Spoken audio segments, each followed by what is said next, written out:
Tudo bem, Glaucia? Como é que você tá? Boa tarde, grande beijo, abraço, Jailson, Eugênio, fã de esportes. É o seguinte, no Campeonato Brasileiro, São Paulo vinha se segurando aí aos trancos e barrancos na quarta colocação, mesmo com uma sequência de resultados ruins. Mas neste final de semana não deu, Glaucia. O empate sofrido no finalzinho para o Botafogo no Morumbi no sábado, abrindo a rodada, combinado com as derrotas, ou vitórias, melhor dizendo, né, do Red Bull Bragantino sobre o Vasco e do Atlético Paranaense contra o Remo, derrubaram o São Paulo para a sexta colocação.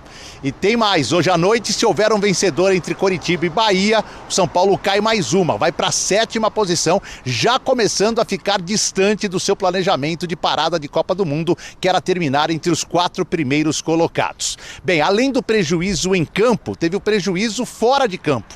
O Luciano sentiu uma lesão na panturrilha, vai fazer um teste hoje, mas tem mínima chance de jogar contra o Boston River. E ele já está fora do jogo de final de semana porque recebeu o 3º cartão amarelo, ele que fez o gol do São Paulo no sábado contra o Botafogo. O Sabino, e aí esse problema da zaga do São Paulo chega a ser quase inacreditável, Glaucia e companheiros. O Sabino sofreu uma lesão na coxa, está fora dos 2 jogos da semana, só volta depois da Copa. E o São Paulo, que tinha 6 zagueiros no início da temporada, para 2 jogarem, 2 no banco e 2 sem serem relacionados, agora tem só o Alan Franco para os 2 jogos dessa semana. E eu explico. O Arboleda foi afastado e o torcedor já está em algumas pesquisas querendo que o Arboleda seja reintegrado exatamente pela falta de zagueiros. O Dória pediu rescisão, Ferrarese foi para o Botafogo, o Tolói e o Sabino estão machucados. Por isso o menino Osório deve formar a dupla de zaga com Alan Franco nestas 2 partidas da semana. Além disso, o São Paulo tem o Bobadilha, que tomou uma pancada no joelho aqui na sexta, pancada que preocupa. A seleção paraguaia pediu para ele se apresentar já no início dessa semana, ele já foi liberado pelo São Paulo, então tá fora também das 2 partidas. Tem notícia boa também, tem a volta do Enzo Dias em suspensão, do André Silva, que também estava suspenso, e tem uma possibilidade do Marcos Antônio finalmente retornar. Havia até uma expectativa que ele ficasse no banco contra o Botafogo, mas daí tem a história das 13 partidas no Brasileiro, vai que ele sai no meio do ano, mas contra o Boston River ele deve retornar ao meio de campo. Lembrando, São Paulo precisa de uma vitória simplesinha, 0-0, e o São Paulo será o primeiro colocado da chave e garante classificação direta às oitavas da Sul-Americana, Glaucia. Bom, Edu, obrigada. Ótimo trabalho aí para você, para nossa equipe. Vamos ver o grupo do São Paulo, até para entender este 0-0 já resolvendo a vidinha do São Paulo na Sul-Americana. É o líder do seu grupo com 9 pontos, depois Milionários com 8, O'Higgins com 7 e o Boston River não tem mais chances de nada. Adversário do São Paulo para amanhã. Um empate também não interessa ali, né? Porque aí no outro jogo, Milionários...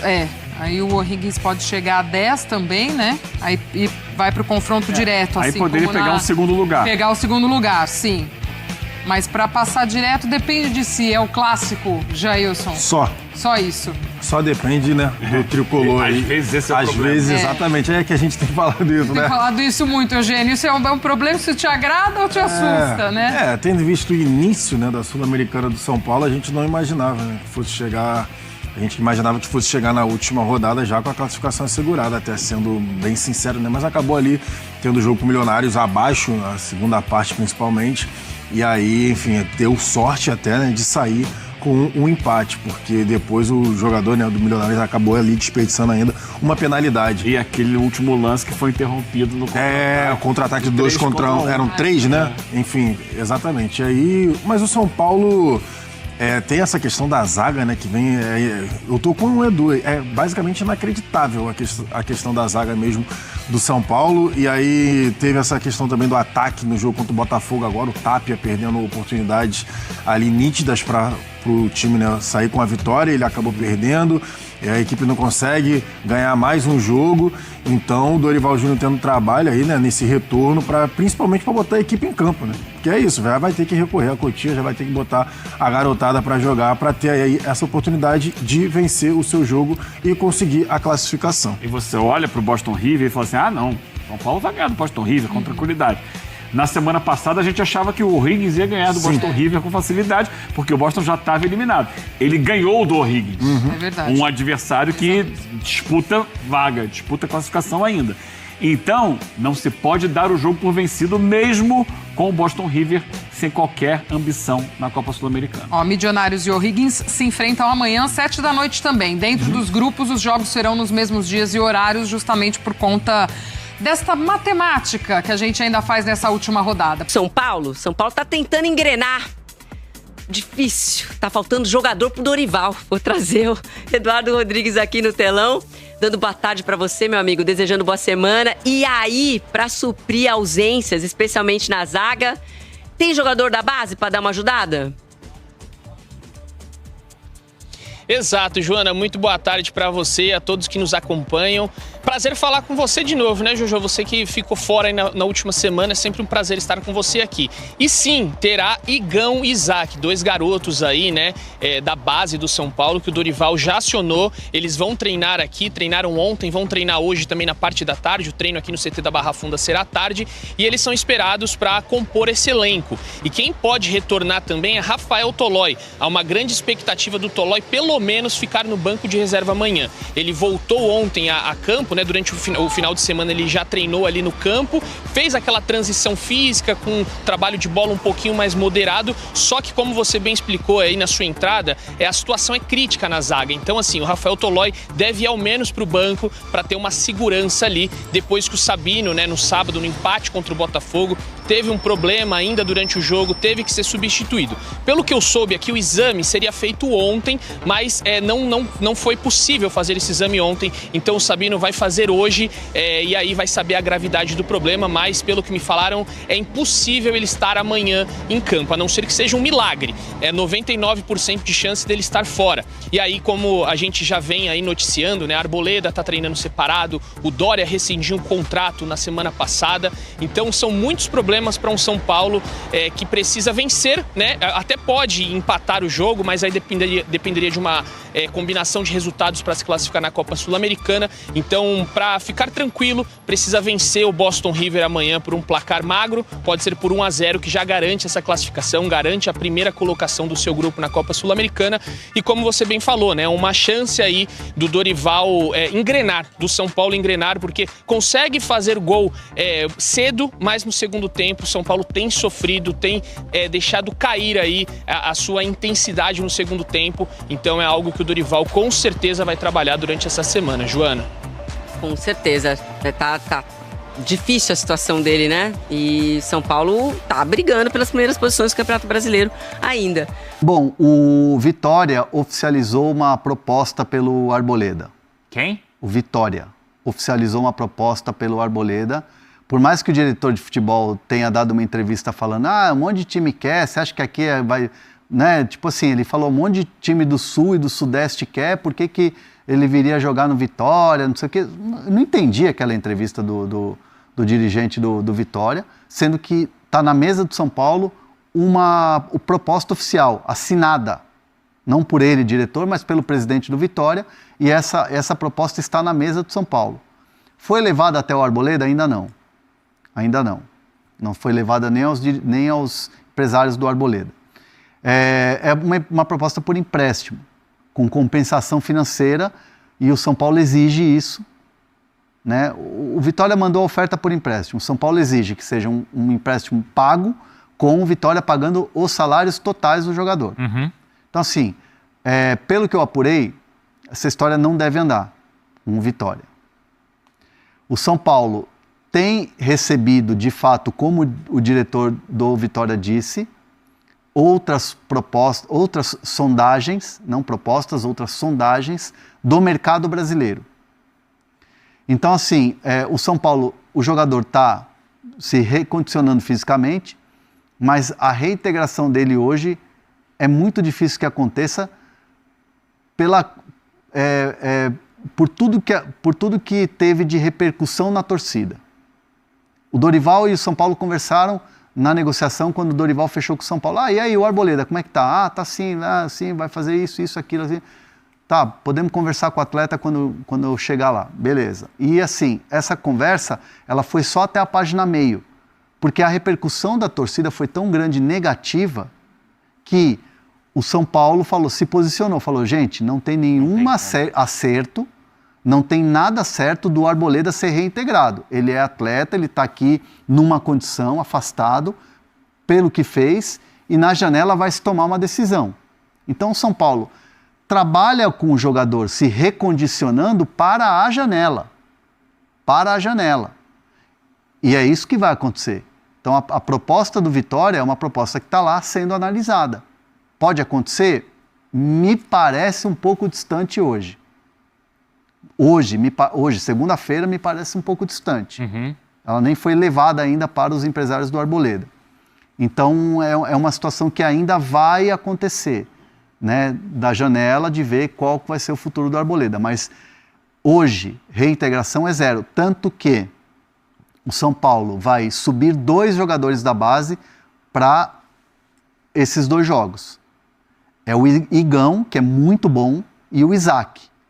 Esses 2 jogadores vão subir, vão treinar com o elenco. O Dorival vai avaliar esses 2 jogadores para completar a zaga. Foi o Isaac que você falou que eles não queriam que se transformasse no Lucão? O Osório, que vai, vai jogar de titular. Esse já tá no...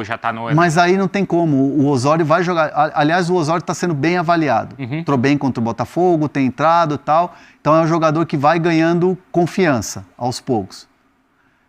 E vai ter que ser escalado porque não tem zagueiro. Não tem zagueiro. O São Paulo não tem zagueiro. E assim, a lesão do... Eu não tenho a confirmação do exame da lesão do Sabino. Mas o que se fala nos bastidores do São Paulo é que é uma lesão mais séria. Uma lesão mais séria, que requer mais tempo de recuperação. Assim, não que ele fosse recuperar para jogar contra o Remo no fim de semana, mas é um período longo e é uma lesão chata. E o São Paulo joga no meio de semana agora a Sula, contra né? Esse jogo. Contra o fiel da balança lá, o time mais fraco lá. É o Boston River. É o Boston River, isso. Boston River, no Morumbi. Vai ganhar, né? É que a gente fala tanto, vai ganhar e não ganha, né? Porque a gente inclusive fez, né, mais ou menos aquela projeção que a gente falou assim, olha, tem 3 jogos no Morumbi, e é onde dá para o São Paulo, ele tem que ganhar esses 3 jogos, que era o jogo da Sula, o jogo do Botafogo e agora esse Boston River. Sim. Por enquanto são 2 empates. Sim. E aí teve reunião lá, você falou? Ontem teve uma série de reuniões no CT, envolvendo diretoria, comissão técnica, né, e obviamente alguns jogadores, né, pós resultado contra o Botafogo, que foi um resultado muito amargo, um resultado onde muita gente ficou insatisfeita, né? E assim, no São Paulo as lideranças, elas são lideranças que falam. Caleri, fala. Todo mundo, todos os líderes ali, eles falam muito. Teve até uma discussão mais ríspida do Alan Franco com o Rafael na hora do gol do empate, onde o Alan Franco cobra o Rafael do lance do gol. E isso é algo que muita gente dentro do São Paulo entende que poderia ter sido levado para o vestiário, não ali na hora, mas ali na hora não tem como você controlar o sentimento de ninguém. Se o cara tá puto e aí acontece. Então assim, o elenco do São Paulo é um elenco que fala. Você tomar um gol no finalzinho do jogo, você pôr perto de conquistar uma vitória. É um elenco que fala mesmo, é um elenco que dá a cara. Obviamente, há uma análise do elenco, que muita troca de treinador tem atrapalhado o dia a dia, está deixando os caras sem confiança. A análise do elenco é que muitas trocas de treinadores têm feito com que alguns jogadores tivessem perdendo a confiança. Então, alguns atletas estão perdendo a confiança porque é muita troca de treinador. O Luciano falou isso outro dia. Crespo, filosofia de Crespo, hecatombe, a queda do Crespo, vinda do Roger, e os jogadores sentiram que o Roger entregou porque deixou o externo entrar muito no vestiário, entregou rápido. Aí vem Dorival, que aí o Dorival é um cara que é muito grande dentro do São Paulo, e tem muita presença dentro do São Paulo, e os caras sentem, chegou um cara que vai fazer uma limpa. Entendeu? É um cara que chegou, um cara que é grande aqui. Agora não vai sobrar pra ninguém, ou vai sobrar pra todo mundo agora. Antes era fora Roger. Entendi. Agora é fora quem? É verdade. Ah, beleza. Não vamos pode falar ser... fora Dorival, é isso aí. Beleza, pode ser o fora Rui Costa, fora Rafinha, como eles estão falando, beleza. Mas o jogador sente, cara, aquilo. Porque Claro. atrapalha o dia a dia. Então, o São Paulo está sem os jogadores. Muitos avaliam que a troca de treinadores constantes, essas trocas deixam o time sem confiança. E aí acaba que tem esses quebra-pau. Sim. Que teve no vestiário discussões na eliminação por Juventude, e algumas discussões elas estão sendo feitas ali na hora. Como, por exemplo, o Alan Franco e o Rafael. Que o Alan Franco ficou transtornado que o Rafael tinha que ter pego a bola e não ter dado soco. Que aí a bola sobrou pro Barreiro e ele meteu o golaço. O Christian mandou aqui, ó, não foi culpa do Rafael, tava uma chuva do caramba, tal. Não, mas aí tem... Não, eu entendo. Claro que sim. O Rafael é um jogador que... Cara, vamos pegar o Rafael, é um jogador que ajudou muito São Paulo. Título de Copa do Brasil fez a diferença, título de Supercopa pegou pênalti. É um cara que já... É um goleiro que faz defesas que às vezes ganha jogo. Opa. O Rafael é o tipo do goleiro que ganha jogo. Claro que ganha. É um líder dentro do elenco, é um cara que é respeitado lá dentro. Só que na hora da discussão do jogo ali, é um negócio que se torna público. Poderia ser no vestiário? Poderia. Mas ali é na hora. Então, assim, não dá para culpar o Rafael, que já falhou contra o Bahia, e ele admitiu a falha, agora todo jogo ser culpa do Rafael. E o próprio Rafael fez defesas importantes contra o Botafogo que acabaram ajudando o time, entendeu? É a mesma coisa do Tapia. O Tapia errou um lance bizonho. Eu vi, cara. Foi. E aí você chega... E aí, imagina o Caleri chegar lá e meter o dedo na cara do Tapia. Entendeu? É assim, tô usando um exemplo assim, hipotético. Mas assim, tá uma coisa assim que o São Paulo precisa acalmar o bastidor, o ânimo. Por isso ontem teve essa reunião para traçar as metas para os 2 jogos e para o início da parada da Copa. Para ir viajar com mais calma para a Copa. Classificar aí na Sula, e o último jogo que é contra o Remo lá em Belém. Aliás, ontem o Remo perdeu de virada pro Atlético Paranaense. Teve outro jogador expulso por conta de fazer gesto obsceno. De novo, pô, agora os caras caíram nessa. Isso precisa ser revisto também. Então o São Paulo traça a classificação, não assim. O que o São Paulo conversou? Vencer o Boston River, classificar direto na Sul-Americana em primeiro, não depender de qualifying lá, como é que chama? De repescagem, playoff. O São Paulo, pelo menos, tentar vencer o Remo fora de casa, que é missão duríssima. Vencer fora de casa e tentar não desgarrar do G4. Isso foi conversado. E Dorival e diretoria já afinando as contratações. Óbvio que precisa ter o aval do Macis, precisa ter o aval do departamento financeiro, mas São Paulo trabalha com pelo menos 4 contratações. Opa, 4? 4 contratações. Ah, já tem nome? Já tem contato sendo feito? Já. Nome já de alvo com proposta, não. Mas o São Paulo está mapeando o mercado e vendo essas possibilidades. E vão ser contratações naquele modelo. Não adianta... Não é grande, não espere grandes craques, contratações bombásticas e tal. Mbappé tá em crise no Real Madrid e tal, não é por aí. Não vai trazer, enfim, não vai trazer o Fabinho, por exemplo. O Fabinho parece que vai sair do Ittihad. Cebolinha, toda hora pergunta. Cebolinha é um jogador que pode acontecer, mas vai depender muito da condição do que o Flamengo vai querer. E aí, quando se trata de Flamengo, tem o lance do Marcos Antônio que o São Paulo não quer vender. Então, assim, bate numa dificuldade também. Então, o São Paulo está, nesse momento, mapeando esses reforços, trabalhando em conjunto com a comissão técnica para que esses nomes sejam atacados agora na parada da Copa. Pessoal, vai chegar a 1.500 e a gente tem a informação que estão perguntando aqui. 1.500, vai? 1.500 para a gente começar bem aí a semana. E amanhã é direto, então, do Rio de Janeiro. Ô, Hernan, só pra gente encerrar, tem a questão do Rafinha que estão perguntando aqui. O que é? O Rafinha vai comentar jogo na Copa? Então, eu não tenho essa... Perguntaram aqui, eu vi nas redes sociais, vou dar o crédito pro Arnaldo Ribeiro. O Arnaldo Ribeiro publicou que o Rafinha será comentarista lá no Grupo Globo da Copa. Enfim, isso causa na torcida uma... bem no meio da janela... bem no meio da hora que tem que... Entendi, vai estar com foco em outro lugar. Foco em outro lugar, aquela coisa toda, isso é um ponto. E hoje ele vai dar uma entrevista no Podpah. O Rafinha? E o anúncio, a foto do anúncio, entrevista com Rafinha, ele tá com a camisa do Flamengo. Mas aí também não, né? Então, isso causou uma revolta na torcida do São Paulo. Mas aí o torcedor tem razão, né? Ele é hoje um funcionário de São Paulo, todo mundo sabe dos títulos, Gerente esportivo de São Paulo. Ele é funcionário de São Paulo. Tem contrato com o clube e tudo mais. Né? Exato. E aí ele foi anunciado nessa entrevista com a camisa do Flamengo segurando um troféu.